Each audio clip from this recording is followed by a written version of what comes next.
आज अपराध के चरण के बारे में चर्चा करेंगे। अपराध जब एक सामाजिक व्यक्ति या एक व्यक्ति जब अपराध करता है तो किस तरह से वो अपराध करता है।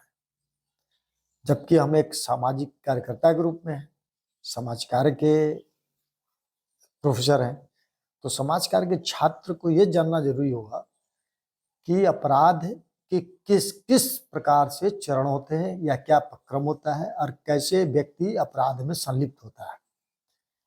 इसके दो है जो प्रत्यय में जिसमें अपराध है के ऊपर जाते हैं, गुजरना पड़ता है। पहला आशय, दूसरा तैयारी करता है, तीसरा प्रयत्न करता है। अब प्रयत्न जब करता है तभी वो अपराध के पथ पर चलता है। आशय का मतलब यहाँ है कोई भी कार्य अपराध बिना आशय के पूर्ण नहीं होता है या नहीं किया जा सकता है। किसी कार्य को करने के लिए मनुष्य के हृदय में कोई ना कोई भावनाएं छिपी होती है। उन्हीं भावनाओं को हम आशय कहते हैं।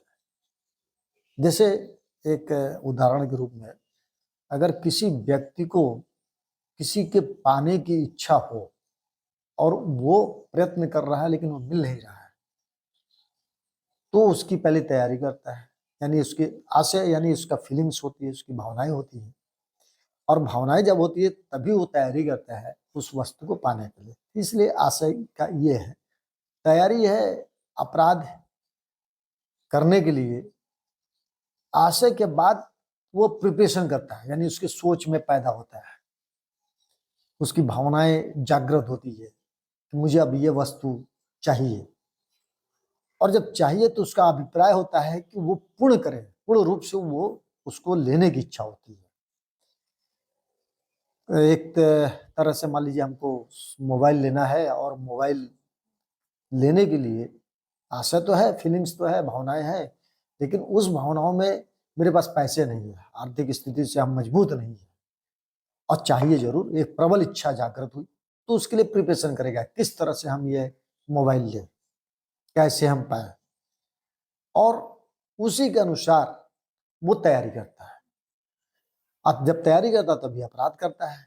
एक उदाहरण और भी है। एक जौनपुर के एक किसान था, एक मेले में गया। उस मेले में उसने देखा आलू, तो आलू था वो एक भूरे कलर का, और उसका ये था उसमें शुगर कम थे, और उसने मांगा कि हमको आलू दे दीजिए, तो लेकिन उसने दुकान जो वहां मेले पर लोग थे उसने कहा नहीं, हम नहीं देंगे आलू। तो वो सोचा, उसके दिमाग में ये बैठ गया कि हम इसको आलू को लेना है, क्योंकि उसकी आलू की उन्नति अधिक होती थी और बहुत महंगे मिलते हैं।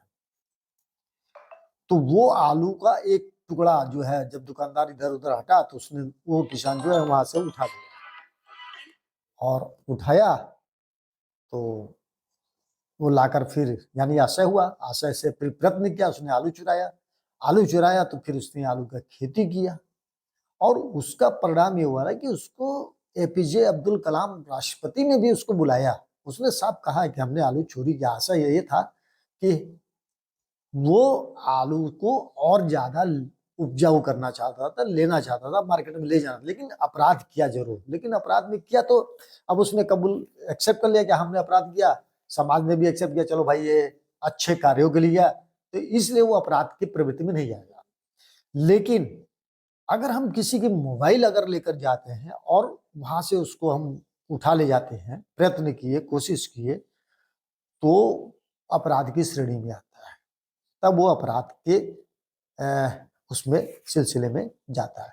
यही है कि अपराध के कारण किस तरह होते हैं, आशय होता है, तैयारी होता है, प्रयत्न करते हैं, तभी हम अपराध करते हैं।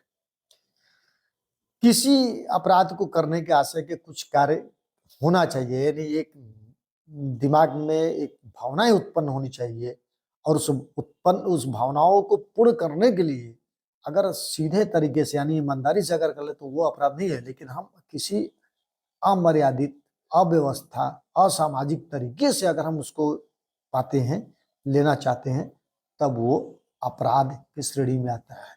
यही नियमानुसार उल्लंघन होता है, जिसको हम लोग कहते हैं कानून का उल्लंघन। आज ये अपराध के कारण के बारे में यही हमारी एक चर्चा है, और मुझे लगता है कि सामाजिक कार्यकर्ता जो हमारे करेक्शनल के विद्यार्थी हैं वो इसके विषय में अच्छी तरह समझ रहे हैं। धन्यवाद।